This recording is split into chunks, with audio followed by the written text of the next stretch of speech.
Guys good morning. তো আজকে হচ্ছে শ্রাবণ মাসের তৃতীয় সোমবার। তো আমরা সকাল সকাল রেডি হয়ে পড়েছি, মন্দিরে যাবো বলে কাকিমা, আমি, আমার একটা বান্ধবী, তিনজনে মিলে রেডি হয়ে পড়েছি। আমরা রাজবংশী স্কুল থেকে যাবো সবাই। তো আমরা যাবো হচ্ছে হরিপুর মন্দিরে পুজো করতে। তো হরিপুর মন্দির পুজোর জন্য পৌঁছে গেছি আমরা। তো এখানে একটা তোষা নদী হচ্ছে, এখানকার নিয়ম তোষা নদীর জল দিয়ে মন্দিরে জল ঢালতে হয়।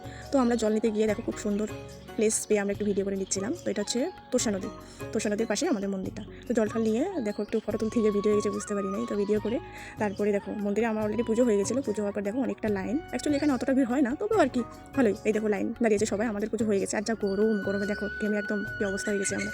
তারপর এখান থেকে বের হয়ে আমরা আর একটা মন্দির আছে, সেই মন্দিরটাতে দেখতে যাচ্ছি। তো এই মন্দিরটা হচ্ছে পাতালকালী বলে এটাকে। মন্দিরটা একটু নিচে আর কি, মাটির থেকে নিচে ঢুকতে হয়। দেখো দেখতেই পাচ্ছ মন্দিরটা কতটা নিচু। তো পাতালকালী এর জন্যই বলা হয় একটু নিচে মন্দিরটা। চলো তোমরাও দেখতে পারবে, আস্তে আস্তে আমাদের সাথে চলো, তোমরা একটু দেখতে পারবে। তো দেখো খুব ছোটো রাস্তা, তো সবাইকে লাইন দিয়ে ঢুকতে হয় একদম ভিতরে। খুব অন্ধকার, খুব ভয় লাগে, খুব ভয় লাগতেছিল। যাই হোক সাহস করে মাকে দর্শন করতেই যাচ্ছি। এই যে লাইন করে ঢুকতে হয় অনেকটা ভিতরে। তো চলো তোমরাও দেখতে থাকো। এই যে মা, দেখে মন ভরে যায়, খুব সুন্দর। শুনেছি জানো এটা না খুব জাগ্রত মা কালী আর কি।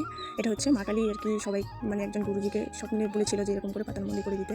তাই এটা পাতাল মন্দির করেছে, ওখানকার আমি ঠাকুরমশাইয়ের কাছে শুনেছি সবটা। তারপরে দেখো আমাদের রাজবংশী হচ্ছে বড় নেতা বংশীবদন। তো এতটুকুই আজকের ভিডিওটা।